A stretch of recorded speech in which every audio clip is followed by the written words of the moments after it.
Nako, mukhang ipapatawag yata yung broadcaster na yon.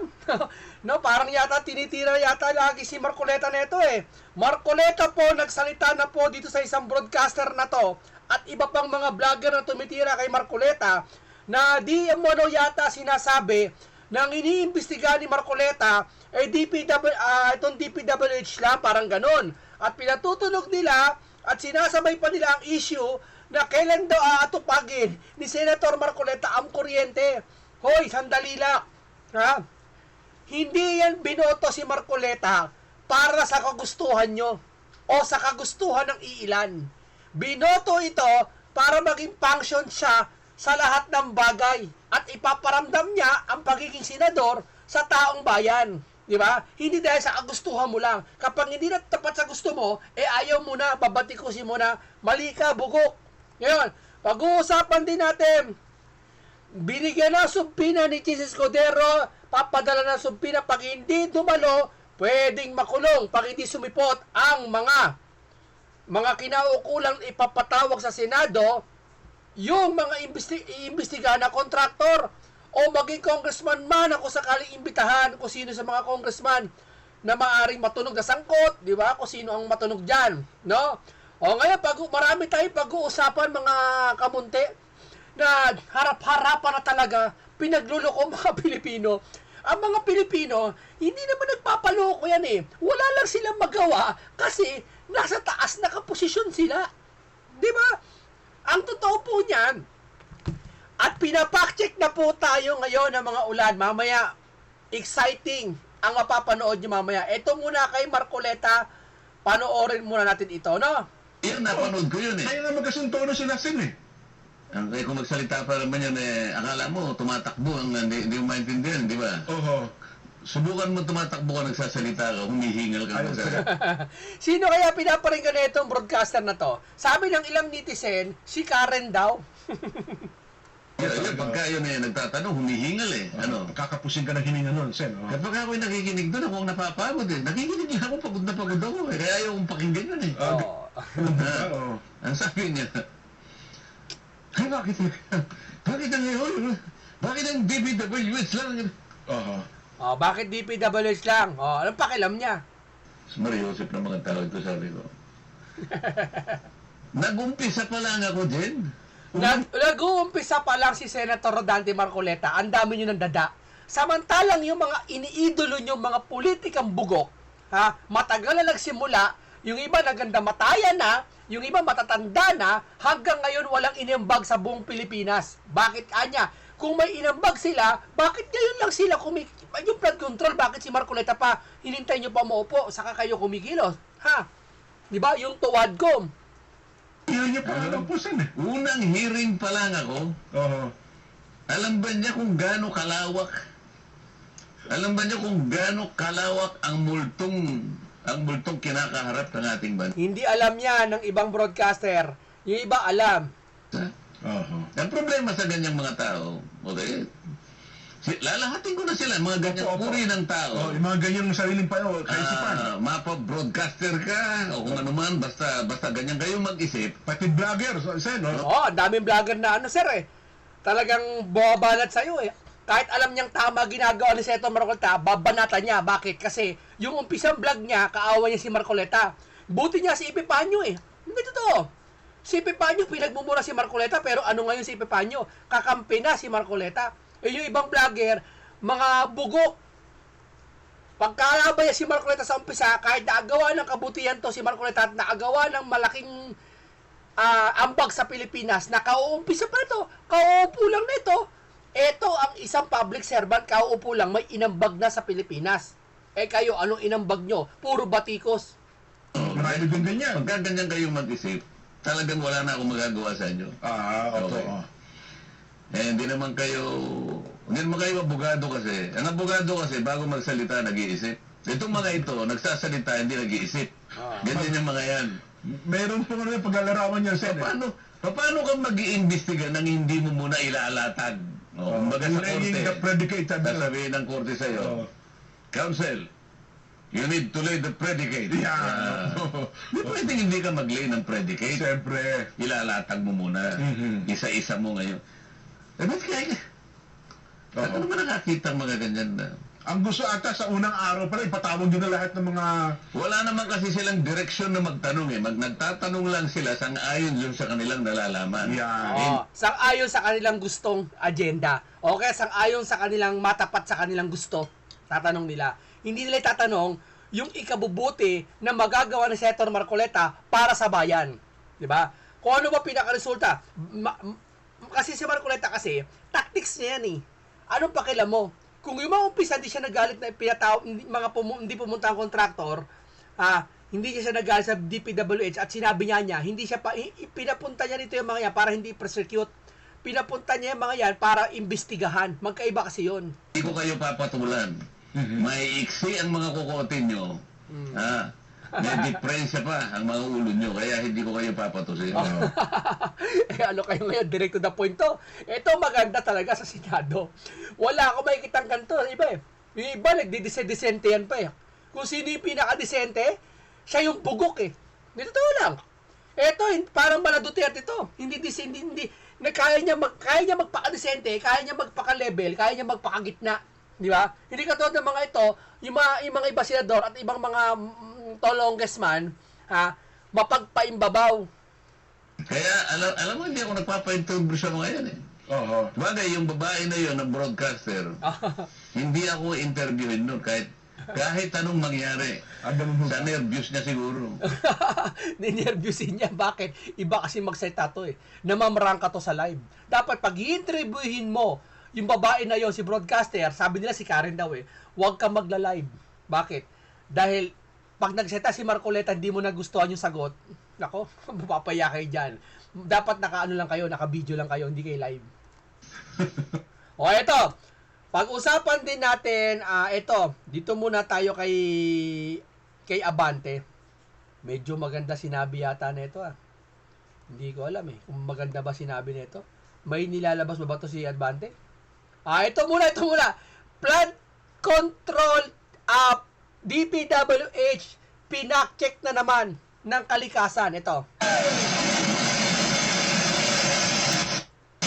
Nangyari po ito sa Mount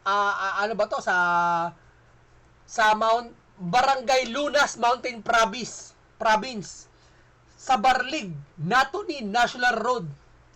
Nangyari na naman, ayan gumuho sa daan. Sasabihin na naman ng DPWH. Hindi naman namin kasama sa proyekto yan. Bakit? Hindi mo malamang naisip na babagsak yan, pati nyo pa sinama. Kakarampot na pera lang yan. Kumpara sa mga ghost project na nawala. Tama, mali. Pinak-check na naman kayo ng calamity. Gastos na naman to. Kung wala pala kayong pakialam dito, hindi nakapondo tong babagsak na to eh. Wala sa plano to eh. Yung bumagsak na to, ito sinasabi nila, baka kasi ikatulira nila eh. Ay, ikaan niya, hindi naman kasama kasi sa pondo namin yung bumagsak eh. Aksidente yan. Ganyan kasi palusot ng mga yan eh. Sige, aksidente, palagi natin. Sino mag-aayos niyan? Sino gagastos niyan? Sino magbabako niyan? Gobyerno o private? Gobyerno, gagastos ang gobyerno. So, pag may ganyan na, gagastos ang gobyerno. Kung una pa lang ginastosan nyo na, may isip-isip kayo. Yun nga.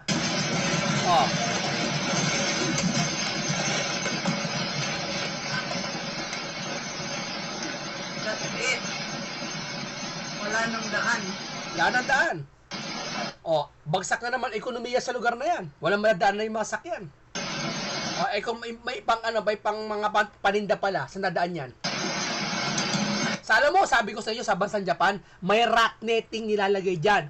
Ba't di mo nilagay? Kung ako nakaupo, nakaposisyon dyan, sa lugar na yan, o sa anumang kuntungkuli ko, sekretarya ko, may isip ko yan. May rock netting. Magkano rock netting? Per yard, ata 3,000 eh. Billion naman yung project ba't di nilagyan yan? Rock netting. Sige nga. Ay, kalikasan anya yan.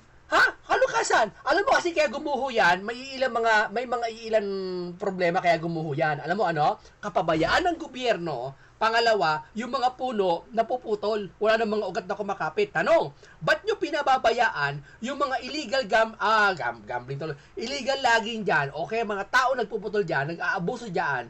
Sawayin nyo. Hindi kalikasan anya yan eh. Kalikasan nga yan. Pero dapat sa makabagong teknolohiya na tayo, 2025 na tayo, may mga paraan kayo dyan. Kami niyang mga netizen may paraan dyan rock netting Ba't wala yan? Hindi na naman kasama sa budget. Ha? Pero yung mga kurakot, napasama nyo. Di ba? Ganun din natin. O ito pa, sa Benguet. Tignan mo ito lang, 2025 lang to. August 25. Baka naman to. Grabe,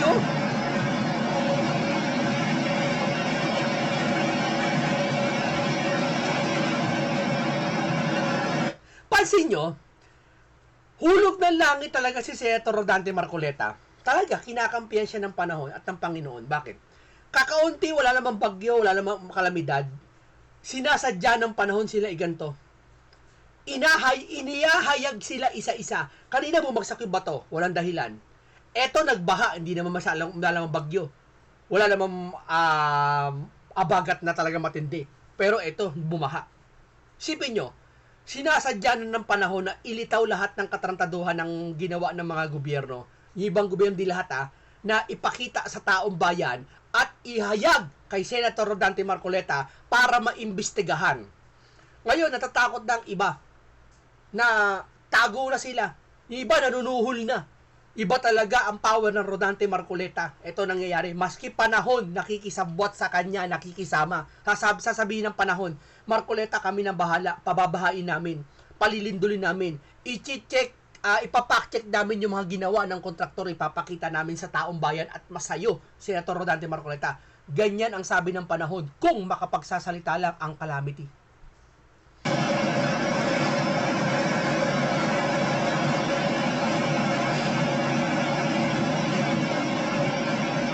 Oh, grabe, no? Talagang dinadjadya ng panahon, no? Pansin nyo? Sunod-sunod yung mga ihahayag yung mga kontraktor, Di ba? Hindi lang Batangas, Benguet, iba-ibang lugar, Cavite, talagang nahahayag sila. Hindi sila nahahayag. Yung isa na sinuhulan, di ba? Hindi tinanggap na ikukulong yata yun. Oh, pakinggan natin to. Oh, ito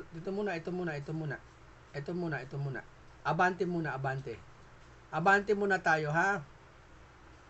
Ito. Nagulat sa suhulan si Abante. Ba, gulat di pa? Nagulat daw si Abante. Gulat ka? Yung kay Sara ba, sabi mo, yung nakupit kay Sara, nagulat ba kayo? Hindi. Hindi kayo nagulat? Ha? O dito nagulat kayo? So, ibig sabihin, kung nagulat kayo, merong kupitan may suhulan sa Congress, sa Tolongesman. So, ibig sabihin, tiwala kayo sa mga Tolonges na walang ganyan kasi nagulat kayo Kasi ang isang taong nagulat, ngayon lang nakaranas at ngayon lang nakarinig. Tama. Yung kay Sara, nakumupit siya na di umano, hindi kayo nagulat. Ha? Nagulat si Manila 6th District Rep. Benny Abante Jr. sa tangkang pamunuhol ni isang DPWH engineer, district engineer sa isang mambabatas. Ayon sa kanya, bago ito, hindi pa niya naranasan ng ganitong sitwasyon sa kanyang panahon.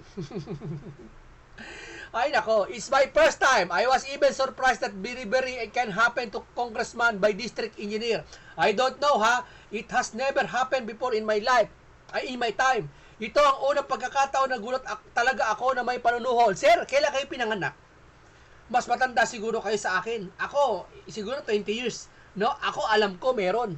At nakikita ko pa noon pa napapanood ko. Ewan ko ba't yung sinasabi to. Hindi ko alam kung para saan. Ito ang unang pagkakataon na gulat talaga ako na may panunuhol sa ginawa ng isang kongresista ng isang district engineer. Ewan ko hindi ito nangyari sa panahon ko.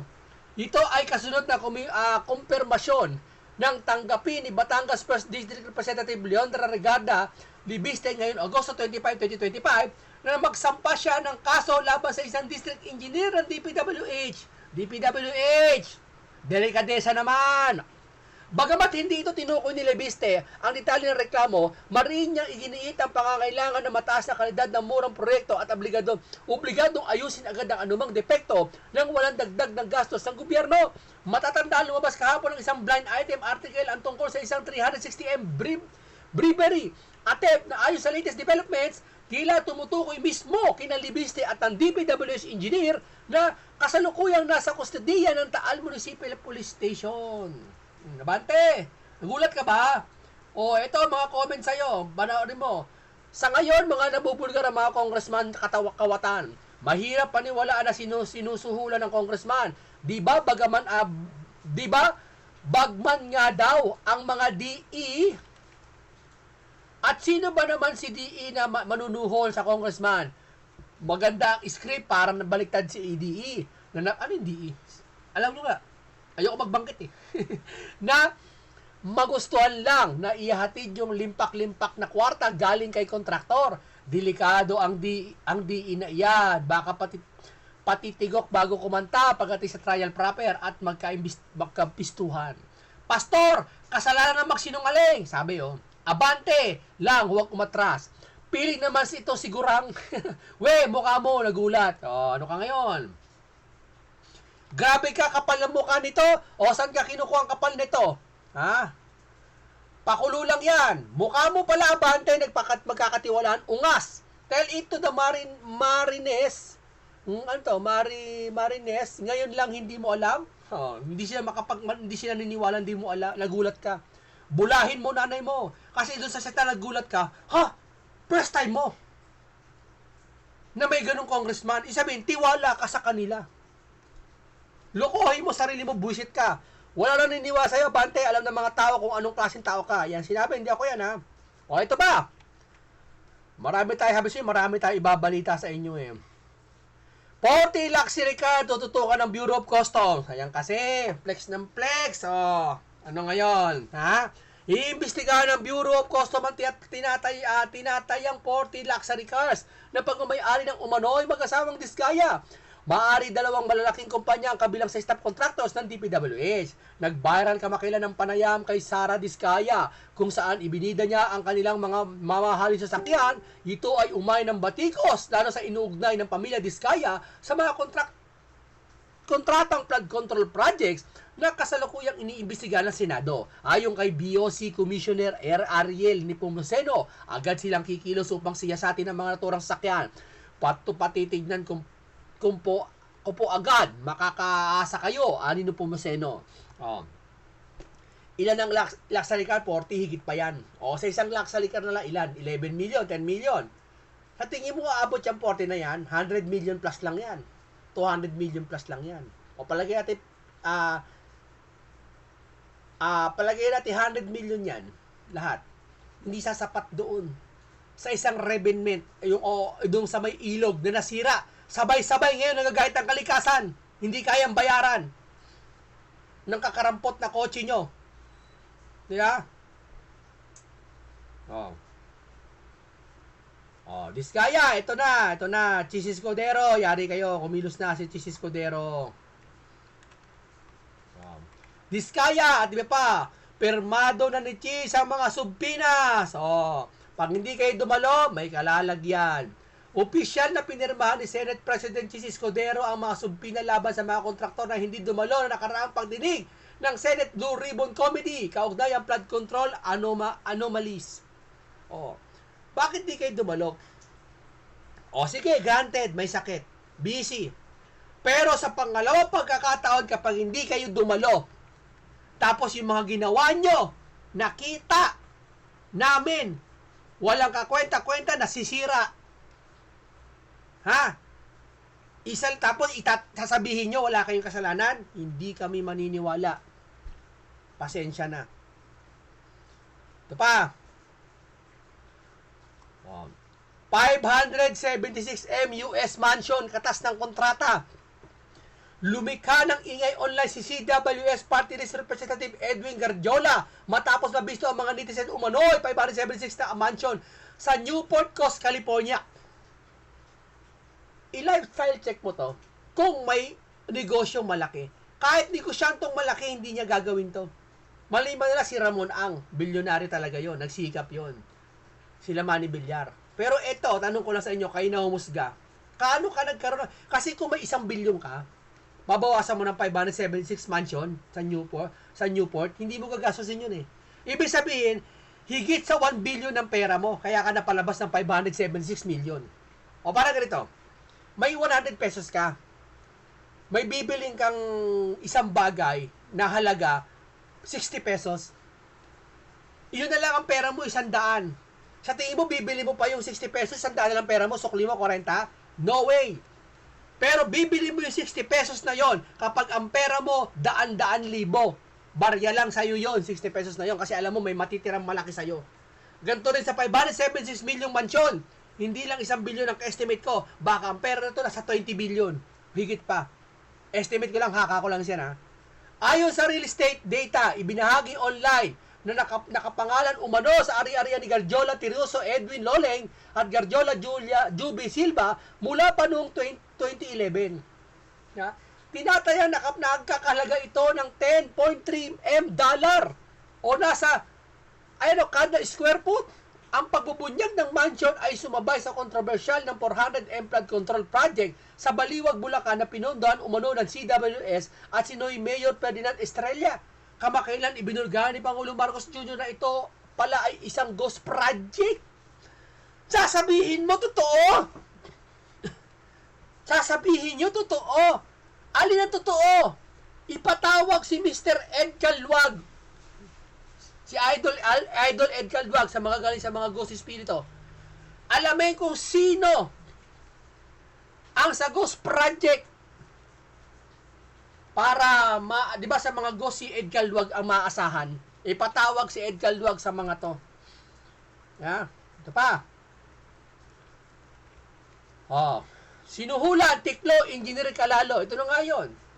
Sa isang panayam, kinumpirma ng DPW Secretary Manuel Bonoan na ipinalabas sa bukas Agosto 26 ang preventive suspension order labang kay DPWH First District Engineer Albelardo Calalo matapos sumunod ang suhula ng Batangas First District Representative Leandro Lagarda Blibiste. Ayon kay Bonoan, kung mapapatunayan totoo, ano na nga yung piri? Ano mapapatunayan totoo? Bakit ganyan ka? Sir, ba't mo pinagagaan yung mga salita mo? Sir, wala ba tayong konting anghang sa salita natin? Sa kasabi, sinuspinde. Bakit suspension to? Ibig sabihin may chance makabalik suspended lang. Si Bakin na napatunayan na eh. Ando na yung pera eh. Si Libisti na nga eh. Magmumukas sinungaling pa si Libisti rito. Tingnan mo. Tsaka launan. Ito mahirap sa atin eh. Di ba? Yan ang hirap eh. Napatunayan na nga eh. Huli na nga eh. Ano pa ba? Lulusot pa to. Kukuha pa ng abogado to. Tignan mo. Lulusot pa. Lulusot pa yan. Kung saan namang pangarapin sa Senado na panoorin nyo ito. Kulong pag no show. Ano kaya? Sige. Ha? Yari kayo. Kulong pag no show. Asa na ba yon? Hanapin ko yun ha. Yung sinabi pala, hanapin ko ngayon kontratista, yung kontratista. Ito. Ito, panoorin nyo to. Ano to niya? Yung kontratista daw po. Ito.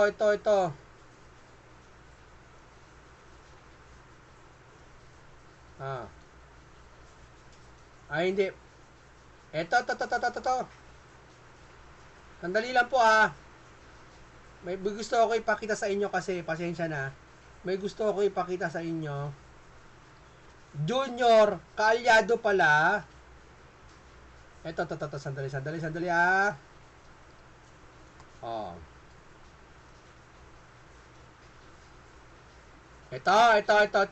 Ito. Ito pala si Junior. Ayan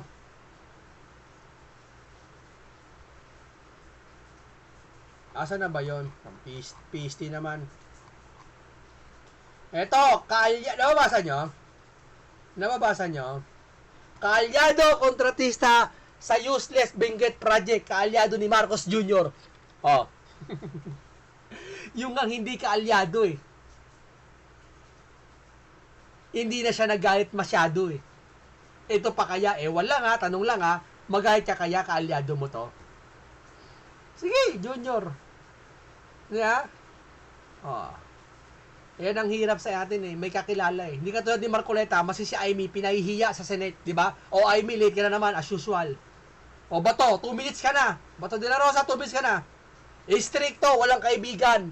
Dahil pag nagkamali ang kaibigan niya at best friend niya pa yon, hindi niya kayang gawin labanan. Bagkus pagkatanggol pa. Kaya ito ang hirap sa atin, isang politiko, may kaibigan na kapwa politiko. Kung ako, hindi ako makikipagkaibigan. Ang kaibigan ko, taong bayan. Bakit sila, sa kanila ako nanunungkulan hindi naman sa politiko na yun eh. Panoorin natin ito. Kung saan namang paharapin sa Senado na pagdinig dito ang mga contractor ng mga maanumalyang flood control project. At nagbabala naman ang isang senador na ipa-aaresto nila mga kontratistang muling mangiisnab sa pagdinig. Mayan Corbera sa balitang yan. Nilagdaan na ni Senate President Francis Escudero ang sabina para persahin ang mga contractors na humarap sa pagdinig ng Senate Blue Ribbon Committee. Amo? Senador, sa mga senador pa nakikiusap na dumalo kayo? Mga Pilipino na apektuhan, maawa naman kayo. Dumalo kayo. Hinggil sa maanumalyang infrastructure projects.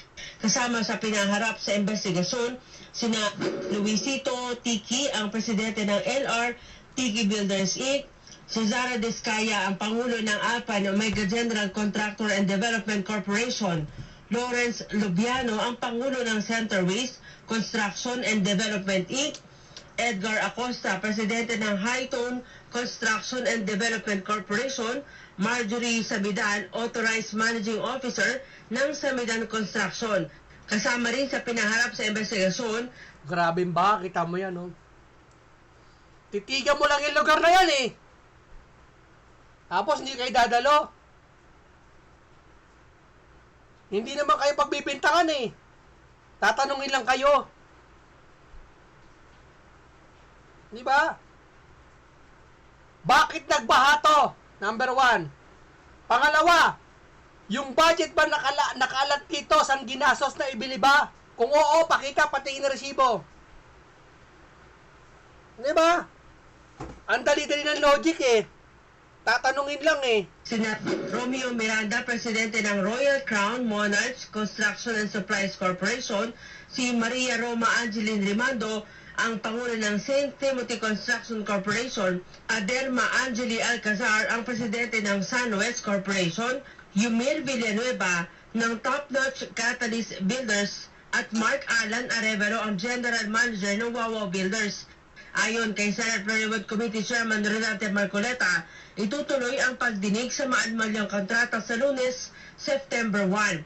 Kabilang sa mga Yari na kayo September 1! I-mark calendar nyo.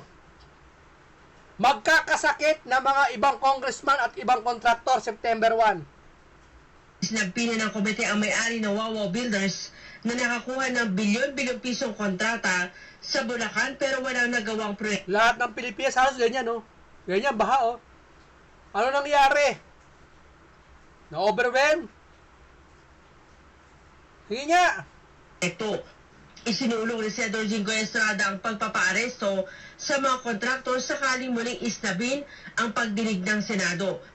Nais naman ni Senator Ping Lacson na paimbestigahan na rin kung sino ang makapangyarihang nasa likod ng tangkang panunuhol ng isang district engineer kay Batangas Congressman Leandro Lebiste. Buti matinutong taong ito.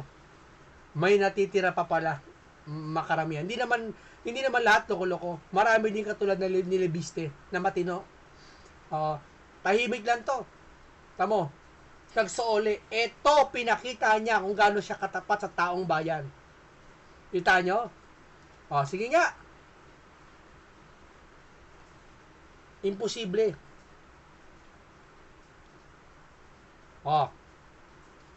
Kung ito nga sinuhulan, logic, paano pa kaya yung iba? Kung ito nasuhulan at ito naghayag na hindi siya magpapasuhol, yung iba kaya, nasuhulan kaya at nagpahayag kaya na hindi sila masusuhulan katulad nito? Kasi congressman may kinalaman din eh. Hindi sa korupsyon ha.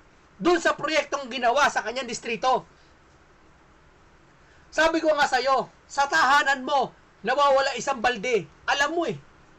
Kung may nawawala sa bahay mo eh. Nasaan yung rice cooker ko nawawala? Sa bahay mo ha. Nasaan yung, may bago sa bahay mo. Halimbawa, nagtayo ng bagong hollow block sa bahay mo. Ano yan? Sino may gawa niya? Alam mo eh kung sino may gawa eh. Dapat sa distrito mo, alam mo kung may ginagawa doong proyekto. May isang mga maraming congressman na sinasabi, hindi lahat ha, sabi ng congressman, hindi daw niya alam kung bakit daw yung proyekto na yung sumipot doon. Hindi niya alam. Hindi niya alam kasi palpak yung proyekto. Pero kapag yung proyekto perfect, alam niya, credit pa sa kanya. Totoo, mali. Para harangin ang investigasyon sa mga maanumalyang proyekto. Ayon sa senador, tila nagsisilbi ng bagman ng malalaking contractors ang mga district engineers ng DPWH. Naniniwala si Lacson na may malaki pang tao na nasa likod ng naarestong si Engineer Abelardo Calalo. Siyempre naman. Sa chess ba? Sa chess ba unang gagalaw, hari? Sige. Ang unang gagalaw, yung pawn. Pero yung pawn, tandaan mo, yung pawn, pwede maging hari. Oh. District Engineer sa Batangas. Si Calalo ay naresto matapos umanong mag-alok ng 3 milyong suhol kay Leviste. Alam, more or less may idea naman tayo eh. At saka kung talagang mag-iimbestiga, lalabas at lalabas yan eh. Kung sino yung malalaking personalities. Kasi ang logical conclusion nito, dapat huwag mag-stop dito sa ingay ngayon. The only logical conclusion that we all need to see, talaga mayroong maparusahan. Kasi otherwise, parang regudo na naman tayo rito para tayong vicious cycle. Na pagkatapos ng ingay, tahimik na naman, andyan na naman ulit. Kaya Oo nga, Ping, makipagtulungan po kayo kay Senator Marcoleta, pati kila Erwin Tulfo. Sugpuin po lahat ng korupsyon na to. May makulong. Wala pa ako nakitang politiko dahil sa korupsyon na kulong eh. Mayroon ng politikong nakulong maraming sangkot sa krimen. Pero yung kurakot, wala eh. Baka kasi maging kasabihan to eh. Katulad ng mga tao dyan sa paligid na wala naman nakukulong sa utang eh. Oh. Sa kanila, wala naman nakukulong sa korupsyon eh. Oh, nangyayari na nga, wala nakukulong. Pero dapat may makulong ngayon para maputol yung kasabihan na yun. ang ano kasi coming from law enforcement, Pinuri naman ni Lacson si Leviste dahil sa kanyang integridad at idealismo matapos ipaaresto ang engineer na nagtangkang manuhol sa kanya. Pinayuhan niya rin ang nanay nito na si Senator Loren Legarda na tiyakin ang seguridad ng kanyang anak. tulad, kaya breath of fresh air talaga si Congressman Libiste. Kasi unusual fit ito. This is not so usual or ordinary ha. For a neophyte congressman, Isipin mo ha, pinapoproteksyonan si Libiste ng kanyang nanay. Dahil hindi tinanggap yung suhol eh. What if pa kaya si Marcoleta na siya mismo lahat ang Blue Ribbon Committee? Dahil nasanay ito sa mga, nasanay ang lahat ng ito na mayroong Blue Ribbon Committee na hindi nag-iimbestiga ng ganito. Si Senador Rodante Marcoleta lang ang nag-imbestiga ng matapang. Great leader. to, set the example na pwedeng may magawa para talagang parang nip in the bud, so to speak. Sir, balikan ko lang Bira yan. kay Hiniling na ni Lacson sa Malacanang na palawakin pa ang sumbong sa Pangulo website para masaklaw pa ang iba pang infrastructure projects na posibleng nagkaroon din ng anomalya, hindi lang ang mga flood control projects. Malaki anyang naitulong ng website ng Pangulo para mabilis nilang matunton ang mga proyekto ng gobyerno, lalo na mga ghost projects. Natutunton mo nga, anong ginagawa mo? Inamin na nga ng isang sekretary mo na may ghost project, anong ginawa mo? Pinibak mo ba? Para sampayan, sumbong mo sa Pangulo, kung pagagalitan mo lang. Diba? Dapat gumawa. Makita sa gawa. Para saan yan? O tutuklasan namin, o ano? Mababalik ba pera? Mapaparusahan ba? Hindi. Diba? Na napondohan na ng pamahalaan. Ganun na nga sinabi ni Secretary po noon isolated case, and I watched him in a TV interview. Dinidibang niya pa yung ghost project do sa Sitio Dike. Sabi niya, mali-mali raw miscommunication, parang sinasabi niya, hindi totoo may ghost project do sa Sitio Dike dahil sa report daw niya wala. Hindi niya alam yung aming mismong record called from the DPWH website as well as sa sumbong sa Pangulo website. Malinaw yun na nandun yung description ng project. May Corbera. Sadong isang district Pakinggan natin to. engineer ng DPWH na nagtakaw mo ng manuhol ng isang kongresista. Ito yung talaga nanuhuli. Nagalok daw ang Suspindi lang. Sekretary, suspindi lang to. suspect na higit 3 milyong piso para ipatigil ang investigasyon sa mga umanong flood control projects. Nasa frontline na balitang yan, Marian Enriquez. Ito ang Riverbank Protection Project sa Binambang River sa Balayan, Batangas. Akala mo, ang ganda, no? Sa ano, no? Top, no? Pero pag umulam, dali kayo dyan. Sa kapalpakan ng mga tolongges. Proyekto ito ng DPWH pero nasira noong Bagyong Christine noong Kaya minsan, pag nagyayabang sila sa ibang bansa, kumukuha sila ng top view eh. Subukan mo bumaba ang sagwa. Oh, kawawa Pilipino eh. Hindi naman masagwa dati yan eh. Sumagwa yung pinakilaman. Oktubre. Kabilang ito sa mga flood control projects na pinaiimbestigahan ni Batangas 1st District Representative Leandro Leviste. Sa kanyang pag-iimbestiga, may lumapit daw sa kanyang district engineer ng DPWH para manuhol umano para ipatigil ang investigasyon sa mga DPWH. Mabubuko kasi. Kaya ipatigil ang investigasyon kasi bilyon-bilyon na maaring ghost project, maaring ginastos na malaki ng bilyon ng proyekto at ang ginastos lang, milyon lang, hindi bilyon. Kinuha yung bilyon, kinatkong. Project pero hindi yan kinagat ng kongresista. Dahilan kaya naaresto sa entrapment operation ang district engineer na si Abelardo Calalo. Nakuha kay Calalo ang 3.1 million pesos na cash. Inaalam pa kung anong flood control projects ang gusto nitong itago. Kanina nagpunta si Leviste sa Riverside Protection Project sa Balayan pero hindi siya sumagot sa mga tanong tungkol sa tangkang panunuhol sa kanya. Nauna na niyang sinabi na bukas siya maghahain ng patong-patong na reklamo laban sa Tamo, lulusot pa yan. Kukuha ng abogado, lulusot pa yan. Pag lumusot yan, wala may kasalanan na naman. Oo. Taong bayan naman sisisi kasi nagtatapon ng mga kalat sa mga daan-daan. Eh kasi mga taong bayan, may magtapon ng kalat eh, kaya nagbabaha eh. May mindset tayo na nagtatapon ng mga basura. Hindi, ang magbabara lang po sa mga basura, imbornal.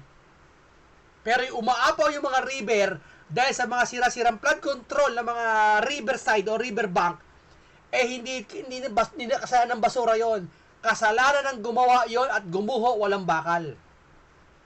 District Engineer. Ilan sa mga tinitignang ihahaing reklamo ay ang corruption of public officials at paglabag sa anti-graft law. We should not tolerate any corruption in DPWH. Beyond this case, we will push for broader reforms to address systemic problems of DPWH. Ang galing. Magaling, very good po, Congressman. Sana po, join push kayo ni Marcoleta, nila Magalo, lahat, imbestigahan. Cornerin na natin lahat. Gipit na yung mga yan. Hindi yan sa tatakbo. Gusto nila isave yung pera. Oo, ganyan po katitigas sa mga muka na mga mukhang makampera. Ako, may kakilala ko. Kukwento ko sa inyo, maisingin ko lang. Ha? Yung service ko, may service kasi ako eh. Ha? Binigyan ko 200 pang merienda. Nalaglag yung 200 daw niya, tinext niya sa akin. Ha? Yung 200, sabi ko, bakit nalaglag? Eh, kapag dukot ko ng cellphone, kasama yung 200, eh, sige, bibigyan na lang ulit kita, sabi ko. Ano yan sa 200? Nakita mo kung sino kumuha? Oo, nakita ko. Ang masama nun, nakita niya na yung nakapulot, nakita siya. Alam na nakapulot, oy, sabi nyo, akin yung 200. Alam mo, sabi ng nakapulot, alam ko sa'yo to. Pero, kagagawan mo to eh. Ano mo eh. Nalaglag mo eh. So, hindi na to nakaw. Hindi na sa'yo to, akin na to. Ganun, tol. Nag-aaway, imbis na mag-away sila, nagparaya na lang yung service ko na 200. Ganun po nangyayari ngayon. Kaya, gusto nila, wag nang mabalik yung pera. Kanila na yun. Sa inyo? Sinubukan natin kausapin sa presinto si Calalo pero tumanggi na siyang humarap sa kamera. Ayon naman kay DPWH Secretary Manuel Bonoan, sinuspindi na ang naturang Sinuspindi, no? Ako, sisibakin ko yan. Ewan ko kung ano ba na dapat, suspindi o sibak. Terminate. Ba? district engineer. Hindi, siguro ba, investigasyon pa naman eh. Baka iimbestigahan pa bago sibakin. Sige, suspension muna. Sa pinakamababang, ano yata, demerit yata to ano. Kasalanan po niya yan eh. Kung nag-bribe yan, let it be a lesson to... Kasalanan niya yan eh. Ba't parang ang gaan ng salita mo? Hindi ka nagagalit. Sir, bilyon pinag-uusapan, magalit po kayo, high tone po kayo. Yun po inaasawa ng taong bayan. All the district engineers in the department. Hindi, wala akong sasantuhin sa kanila. Wala sasantuhin. Ano ba? Wala yung sasantuhin, hindi ka... Si Marcoleta. Naman, sir. Ano wala sasantuhin? Kung hindi yan naupo si Marcoleta eh, kikilos mo ba kayo? Tanong ko lang. Ba't ngayon lang ho kayo kung wala kayo sasantuhin? Ba't ngayon lang kayo kumilos ho? Tanong, kayo nagsabi may ghost project. Tanong, yung hindi pa ba nakaupo si Marcoleta, alam mo na may ghost project? Sagot ho. Ligio. Kung alam nyo na noon pa man, bakit hindi kayo nagsalita? Inintay nyo pa si Marcoleta makaupo. Ang tangkang panunuhol ng district engineer sa kongresista ang posible raw pag-usapan sa Huwag natin pag-usapan niya si Secretary, amo na yan. Maraming salamat po sa ito. Haka-opinion ko lang. Salamat po sa inyong lahat.